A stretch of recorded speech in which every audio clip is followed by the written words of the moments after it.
en el día de hoy esta mesa de expertos, pues una servidora, quien va a estar dirigiendo y debatiendo algunos de los temas, Jaylee Bello, donde Carmen Nuris Lora y María Virgen Galán, donde en el día de hoy vamos a iniciar con una frase que dice: lo que dificulta el trabajo en el aula no es la diversidad en sí misma, sino la forma en que se organizan los procesos de enseñanza.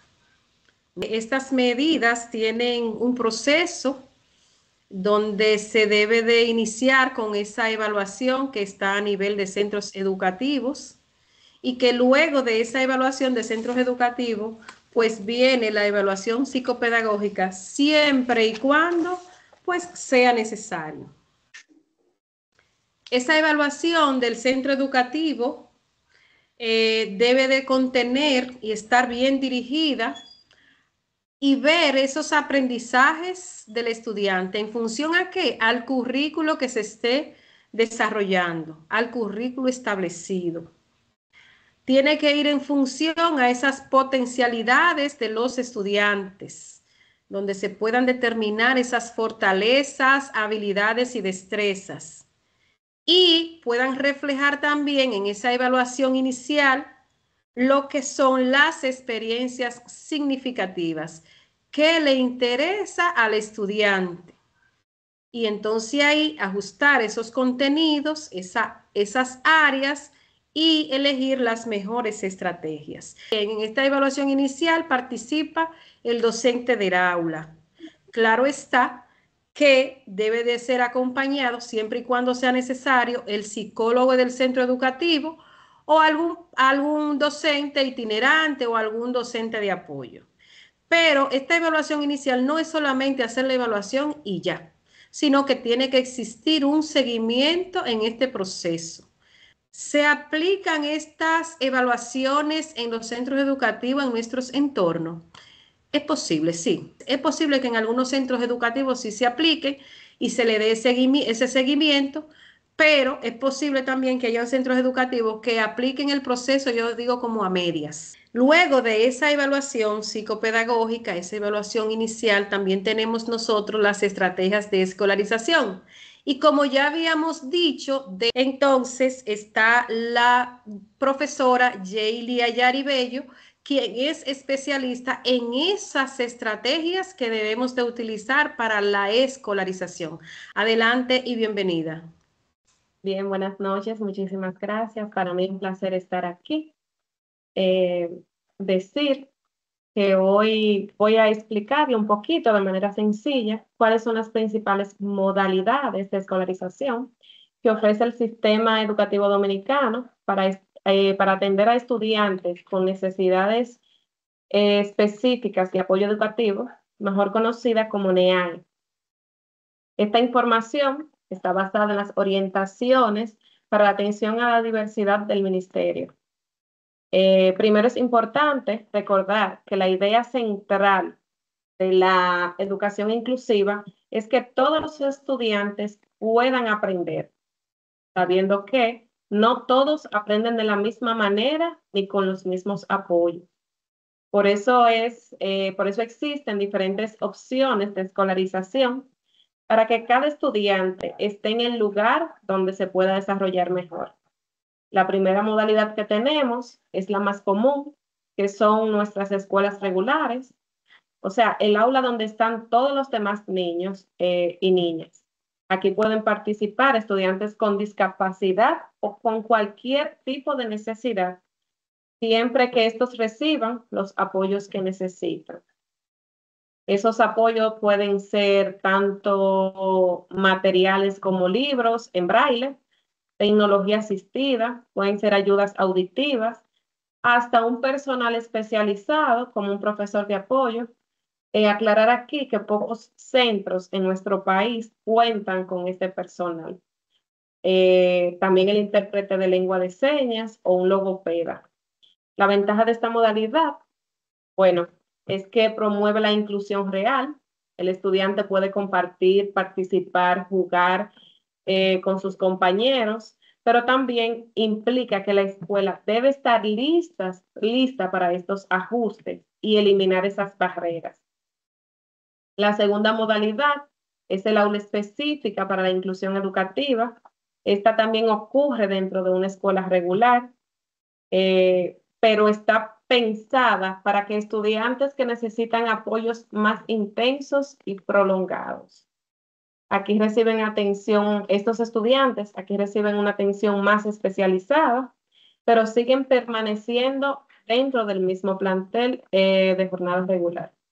Incluso pueden participar dentro del aula en alguna asignatura en específica o en algunas actividades.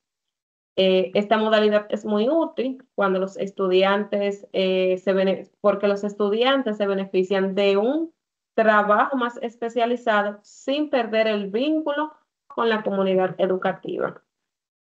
La tercera modalidad serían los centros específicos de atención de educación especial o llamada CEAIN.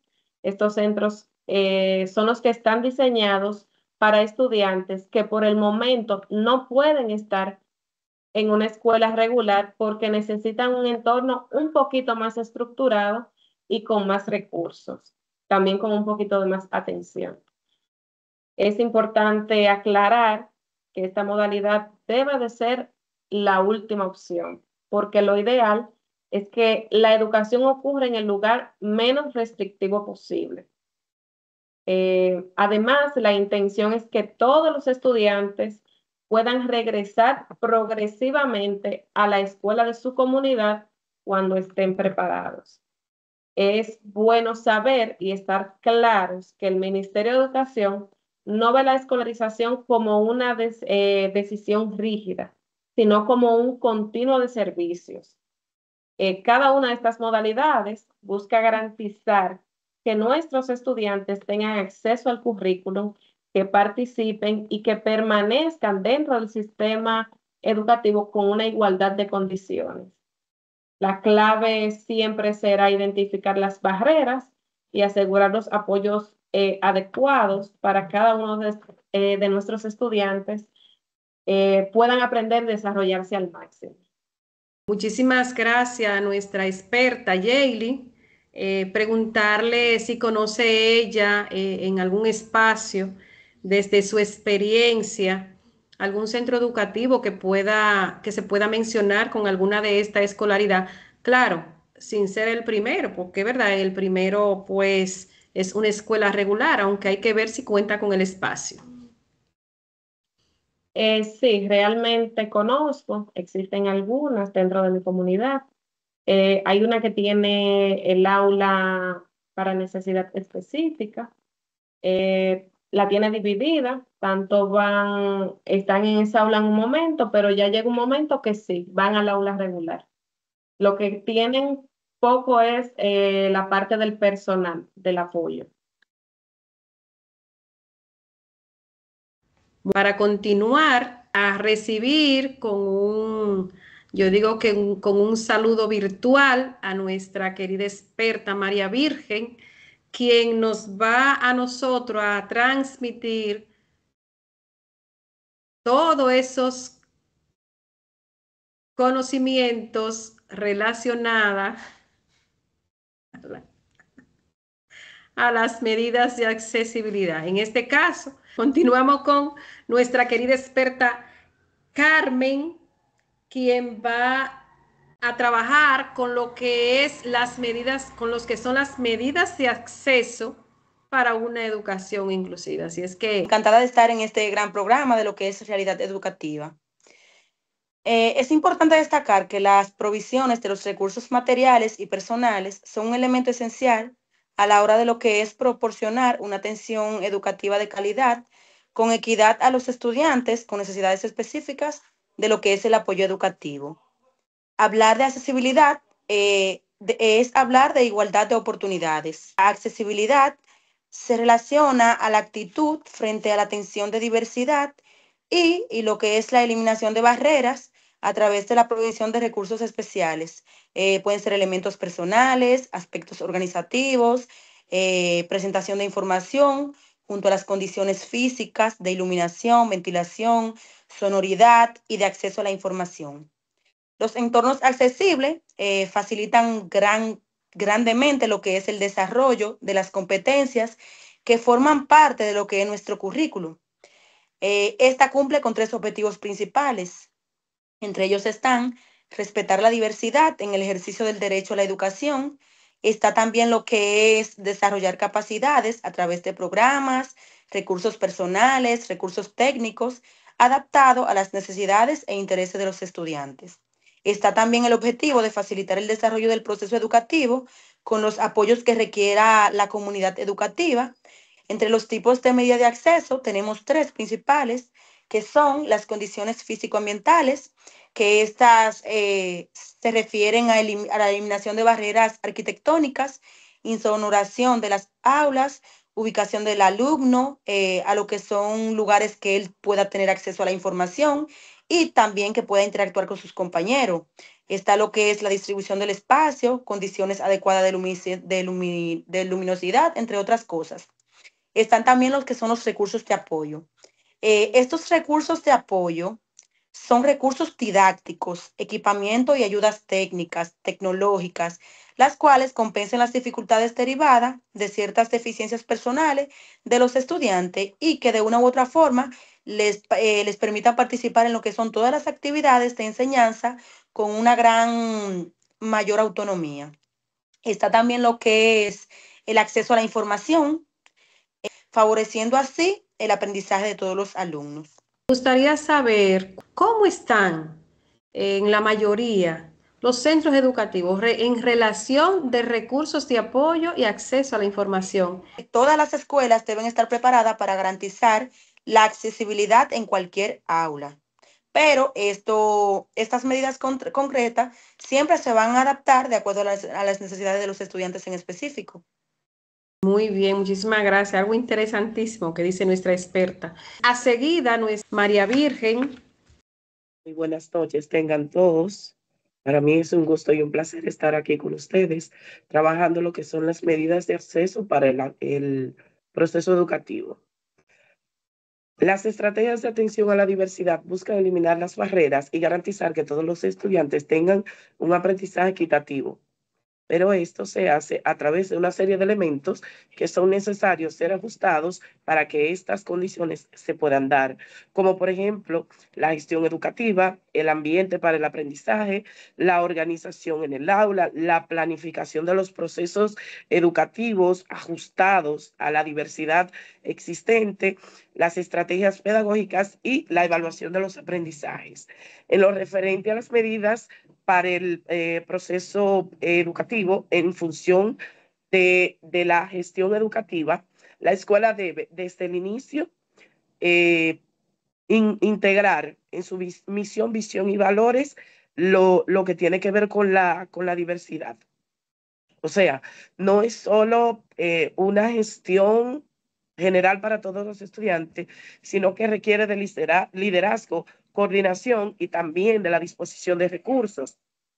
Entonces, también debe trabajar la comunidad educativa completa en conjunto para aplicar las medidas de atención a la diversidad y también los ajustes curriculares en función de las necesidades específicas encontradas en la evaluación inicial, también el ajuste del currículo, el fortalecimiento de la evaluación formativa, la identificación, como dije anteriormente, de los estudiantes que requieren de apoyo específico y la mejora de las prácticas educativas. En lo referente a los ambientes exclusivos para el aprendizaje, específicamente en el aula debe basarse en el respeto, la aceptación y la valoración de todos los estudiantes, aplicando acciones como mantener las altas expectativas y las percepciones en función del aprendizaje de cada estudiante, la mejora y la motivación de cada uno de ellos, el sentido de pertenencia y la convivencia de forma positiva dentro del aula y el uso de actividades variadas para que se mantenga esta convivencia de forma sana. También está la organización del aula. El aula debe favorecer el aprendizaje significativo de forma equitativa para todos, el uso de distintos tipos de agrupamientos, o sea, la socialización de los estudiantes de forma individual, en grupos, grupos grandes, grupos pequeños, en pareja. También los ajustes del nivel, profundizando las actividades en función de los intereses de cada uno, para de esa forma promover el trabajo colaborativo y las tareas diversas. En lo referente a la planificación para la diversidad, partiendo desde lo que encontramos en la evaluación inicial, esta experiencia debe incluir una evaluación diagnóstica inicial, también actividades abiertas y significativas en función de las necesidades encontradas, la flexibilidad en función de tiempo, de espacio y de materiales, una evaluación continua al estudiante y la anticipación de las necesidades desde el inicio de la formación. Para esto se utiliza la planificación en función del DUA, o sea, el diseño universal para el aprendizaje. Dado que la diversidad es amplia, el DUA propone planificar desde 3 principios para que puedan acceder a participar. El primer principio son las múltiples formas en las que se presenta la información. O sea, el uso de canales visuales, los auditivos, también la parte kinestética para aquellos niños que aprenden moviendo el cuerpo, en este caso puede ser la danza, ofrecer materiales accesibles, imágenes, audios, videos, los textos, pictogramas, el braille en el caso de la condición de una persona no vidente, ajustar los tamaños, los apoyos visuales para el vocabulario previo, y ahí entra entonces el principio 2, que son las múltiples formas de acción y de expresión. Para demostrar lo aprendido, darle alternativa a los niños de forma oral, escrita, artística, tecnológica, si se quiere, ofrecer diferentes formas de acceso físico a materiales. Un punto importante es que el centro debe tener materiales disponibles para trabajar con la diversidad. Una variedad de niveles de desafíos para ir determinando el avance en el aprendizaje de los estudiantes y oportunidades de prácticas autónomas. Aquí entraría también las múltiples formas de aplicación y de motivación, donde los estudiantes aprenden de forma autónoma y asimismo lo expresan, permitirles tomar sus decisiones, realizar actividades auténticas en función de su realidad y las oportunidades para que este estudiante pueda desarrollarse en función de su contexto.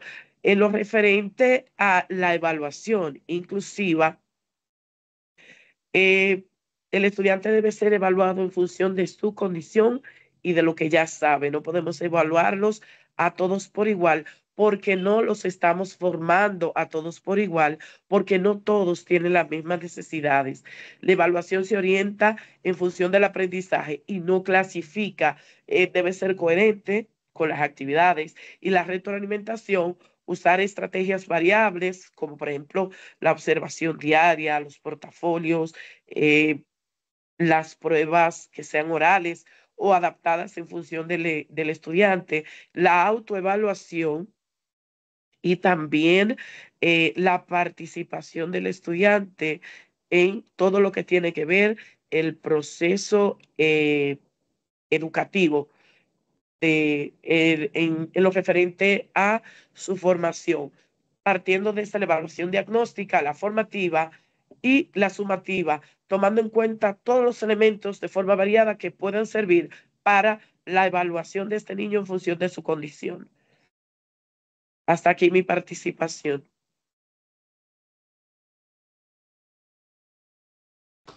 Bien, gracias, María Virgen. ¿Cómo usted valora esas estrategias que están dentro de esas planificaciones en los centros educativos, esas planificaciones del docente? De hecho, podría decir que he visto muy pocas con las adaptaciones en función del DUA. Sin embargo, el maestro no debe ser culpado porque si hay algo que se ha determinado es que hay poco conocimiento de lo que es la diversidad dentro de los centros educativos y de lo que es el DUA, para que el maestro pueda trabajar y ajustar sus planificaciones en función de las necesidades. Muy bien, muchísimas gracias. Bien, entonces, dentro de todas estas medidas de acceso, luego que primero se hace esa evaluación, luego se ven esas estrategias de escolarización, esas medidas de acceso, esas medidas para el proceso educativo. Entonces, luego que se hace todo eso y ya tenemos al estudiante en el centro, tenemos resultados, pues hay que hacer unos ajustes. Cuando esa evaluación te da a ti como resultado la necesidad de esos ajustes, hay que realizarlo. Esos ajustes vienen a ser muchas veces individualizados, necesariamente, porque cada estudiante tiene su particularidad.